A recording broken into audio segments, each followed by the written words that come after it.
Hi everyone. So எல்லோரும் எப்படி இருக்கீங்க? நல்லா இருப்பீங்கன்னு நினைக்கிறேன். காலேஜ் போய் ஜாயின் பண்ணியிருப்பீங்க, சில பேர் ஜாயின் பண்ணியிருக்க மாட்டீங்க, சில பேர் கையிலே ஒரு காலேஜ் வச்சுட்டு பிடிக்காம வேண்டான்னு சொல்லியிருப்பீங்க. மெயினாக அந்த ரவுண்ட் 3 மாணவர்களுக்கு நாட்டு வந்தவங்களுக்கு ஒரு பிரச்சனைனா காலேஜ் கிடச்சவங்களுக்கே ஒரு பிரச்சனையாக இருக்குது. ஸோ ரிப்போர்ட் பண்ண வேண்டிய டைம் செப்டம்பர் 1ஆம் தேதி முடி. ஸோ அதுக்குள்ளே போய் ரிப்போர்ட் பண்ணிடுங்க. ஞாயிற்றுக்கிழமைலாம் காலேஜ் இருக்குன்னு நினச்சி பார்க்காதீங்க. நாளைக்கே போயிடுங்க ரிப்போர்ட் பண்ணுறதுக்கு. நாளைக்கு இன்றைக்கி தான் டைம்னு வச்சுக்கோங்க. ஸோ கண்டிப்பாக போய் ரிப்போர்ட் பண்ணுங்கள். டிஎஃப்சிக்கு போகிறவங்க அப்வோர்டு கொடுத்தவங்களாம் போய் ரிப்போர்ட் பண்ணுங்கள், தவறிடாதீங்க. ஸோ காலேஜ் எல்லாம் ஸ்டார்ட் ஆகிட்டு இருக்குது. நிறைய காலேஜஸ் எல்லாம் ஓப்பன் ஆகிடுச்சு. ஸோ உங்கள் காலேஜஸ் எல்லாம், அதாவது உங்கள் அட்டானமஸ் காலேஜாக இருந்தாலும் சரி, நான் அட்டானமஸ் அண்ணா யூனிவர்சிட்டி கீழே வரதாக இருந்தாலும் சரி, எல்லாம் ஒரு 2ஆம் தேதிக்கு மேலே மெதுவாக ஸ்டார்ட் பண்ணுறாங்க. So anyway all the best. கண்டிப்பாக வந்து நம்ம சேனலை பார்த்து உங்களுக்கு அந்த காலேஜ் கிடச்சதுக்கு நான் தான் சந்தோஷப்படணும். ஏன்னா வந்து கண்டிப்பாக நம்ம சேனலை பார்த்து எடுத்துருக்கீங்கன்னு ஒரு பெருமை தான். அண்ட் கண்டிப்பாக நம்ம சேனலை சப்ஸ்கிரைப் பண்ணுவீங்க, அன்சப்ஸ்கிரைப் பண்ண மாட்டீங்க ஏன்னு நான் சொல்கிறேன். ஸோ சப்ளிமெண்ட்ரி கவுன்சிலிங் யாருக்கெல்லாம் விருப்பம் இருக்கோ அதாவது அப்ளை பண்ணிக்கலாம். நம்ம ஒரு வீடியோ போட்டிருந்தோம். ஸோ சப்ளிமெண்ட்ரி கவுன்சிலிங் இன்னொன்று மேனேஜ்மெண்ட் கோட்டாக்கு சில காலேஜஸ் எனக்கு தெரிஞ்சனால, சென்னையும் கோயம்புத்தூர் ஜோன்லையும் தெரிஞ்சனால அந்த காலேஜஸில் இடம் பிடிக்கிறதுக்காக மேனேஜ்மெண்ட் கோட்டா வேணும்னா என்னை காண்டாக்ட் பண்ணுங்கள். சரிங்களா? காண்டாக்ட் பண்ணி லைன் கிடைக்கலாம், வாட்ஸ்அப் பண்ணுங்கள். That's it.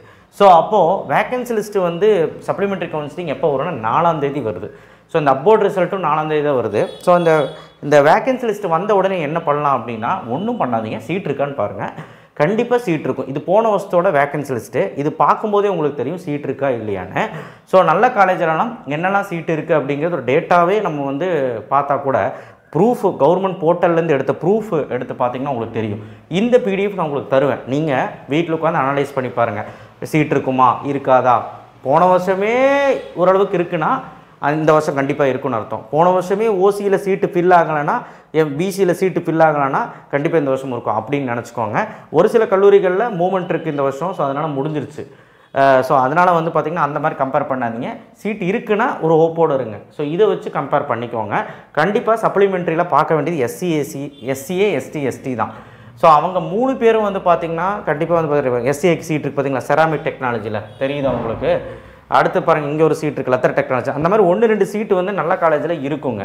சரிங்களா? இங்கெல்லாம் பாருங்கள், இது வந்து Annamalai university faculty of engineering. இதிலெல்லாம் பாருங்கள் ஏகப்பட்ட சீட் இருக்குது. கம்ப்யூட்டர் சயின்ஸ், டேட்டா சயின்ஸ்லேயே ஏகப்பட்ட சீட் இருக்குது. ஸோ பாருங்கள் எவ்வளோ சீட் இருக்குது மெக்கானிக்கல்லாம். So Viluppuram university campus.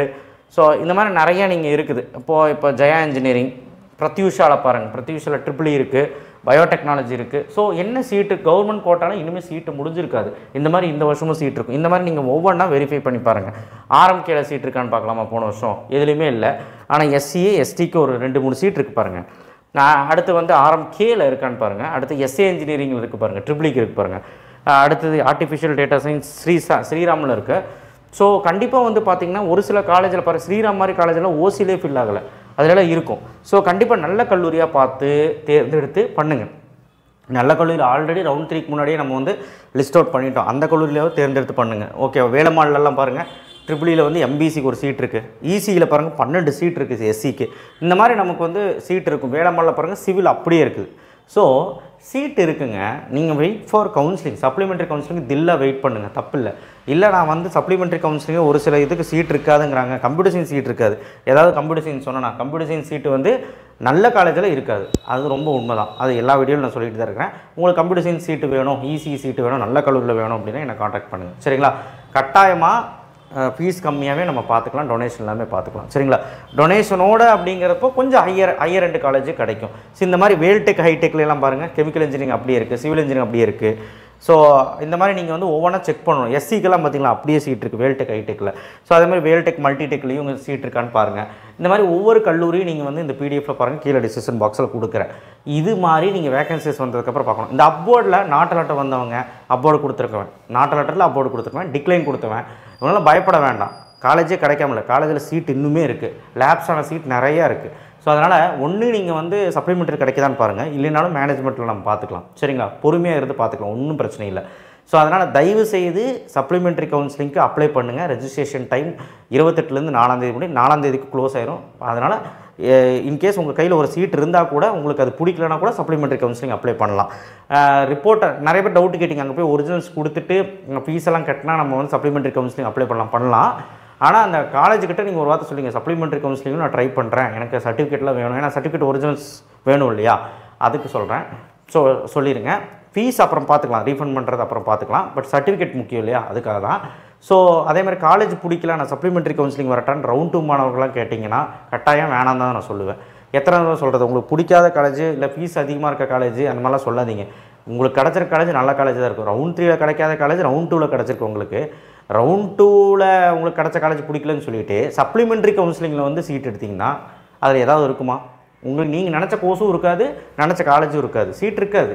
நீங்கள் வீட்டு பக்கத்துலேயே கேட்பீங்க, அந்த மாதிரிலாம் இருக்காது. ஸோ அதனால் தயவு செய்து பொறுமை காக்கவும் சப்ளிமெண்ட்ரி கவுன்சிலிங்க்கு வெயிட் பண்ணுங்கள். யாரெல்லாம் வெயிட் பண்ணலான்னு இப்போ தான் சொன்னேன். நாட் அலர்ட் வந்தவங்க டிக்ளைன் கொடுத்தவன், இது வரைக்கும் காலேஜ் சேராதவங்க, இது அட்டம்ப்ட் வச்சவங்க, அதுக்கப்புறம் வந்து பார்த்திங்கன்னா காலேஜ் பிடிச்சி வெறுத்துட்டேன், காலேஜே வேணாம், நான் வந்து சப்ளிமெண்ட்ரிங்களே போய்க்கிறேன் அப்படின்னு உறுதியாக நிற்கிறவன், இவங்கெல்லாம் வந்து அப்ளை பண்ணலாம். 7.5 ஒகேஷ்னல் ஜென்ரல் 3 பேருமே சப்ளிமெண்ட்ரி கவுன்சிலிங் அப்ளை பண்ணலாம். ஒகேஷனலுக்கும் பிடிஎஃப் வரும், வேகன்சி லிஸ்ட் வரும். 7.5க்கும் வேகன்சி லிஸ்ட் வரும், ஜென்ரலுக்கும் வரும். அதனால் ஒகேஷனெலாம் வந்து பார்த்திங்கன்னா சீட்டெல்லாம் ஒரு சுமாராக தான் இருக்கும், கொஞ்சமாக தான் இருக்கும். 7.5லையும் கொஞ்சமாக தான் இருக்கும். ஜென்ரலில் வேணால், இது ஜென்ரல் தான், ஜென்ரலில் வேணால் உங்களுக்கு சீட் லேப்ஸ் ஆன சீட்டெலாம் இருக்கும் பாரு. கோஜன் இருக்குது, பிஎம்ஆர் இருக்குது. நீங்கள் தான் 3rd ரவுண்டுக்காரங்களா இந்த காலேஜ் வச்சிங்களா. ஜேஎன்எல்லில் பாருங்கள் சீட் இருக்குது. ஜேஎன்எல்லில் அக்ரி இருக்கும், பயோமெடிக்கல் இருக்கும். இந்த வருஷம் ஜேஎன்எல்லில் அக்ரிகல்ச்சர் பயோமெடிக்கல்லாம் இருக்கும். மீதியெல்லாம் முடிஞ்சு போச்சு. இசிஇ சிஎஸ்சி எல்லாம் முடிஞ்சு போச்சு. ரோபோட்டிக்ஸ் ஆட்டோமேஷன் இருக்க வாய்ப்பு இருக்குது. சைபர் செக்யூரிட்டி முடிஞ்சு போச்சு. கம்ப்யூட்டர் ஓரியன்ட் முடிஞ்சு போயிருங்க. சரிங்களா, நம்ம எதாக இருந்தாலுமே வேகன்சி லிஸ்ட் வரட்டும், இந்த மாதிரி நம்ம பார்த்துக்கலாம். ஓகேவா? So thank you. ஷேர் பண்ணுங்கள், சப்ஸ்கிரைப் பண்ணுங்கள். காலேஜ் வீடியோஸ் வரப்போகுது. உங்களுடைய அண்ணா யூனிவர்சிட்டி சிலபஸ் என்ன மாதிரி இருக்கும், அட்டானமஸ் சிலபஸ் எப்படி இருக்கும்னு சொல்லி ஒரு வீடியோ போட போகிறேன். அந்த வீடியோவை பாருங்கள். சிலபஸ் கஷ்டமாக இருக்குமா ஈஸியாக இருக்குமான்னு பாருங்கள். உங்கள் மேக்ஸ் சப்ஜெக்டில் எப்படி வருது, ஃபிசிக்ஸ் எப்படி வருது, என்னெல்லாம் சிலபஸ்னால் ஒன்றும் இல்லை, என்னெல்லாம் சப்ஜெக்ட் ஃபஸ்ட் இயரில் படிப்பீங்க, செகண்ட் இயரில் படிப்பீங்க, அப்புறம் அதோட சிலபஸ் என்னெல்லாம் லெசன்ஸ் வரும் அப்படிங்கிறத நம்ம பார்க்க போகிறோம். டஃப்பாக இருக்குமா ஈஸியாக இருக்குமா எல்லாமே பார்க்க போகிறோம். சரிங்களா, பொறுமையாக நம்ம சேனலை காத்திருந்து பாருங்கள். தேங்க்யூ. ஷேர் பண்ணுங்கள், சப்ஸ்கிரைப் பண்ணுங்கள், மறக்காம பெல் ப்ரெஸ் பண்ணுங்கள். கண்டிப்பாக என்னை காண்டாக்ட் பண்ணுங்கள். தேங்க்யூ.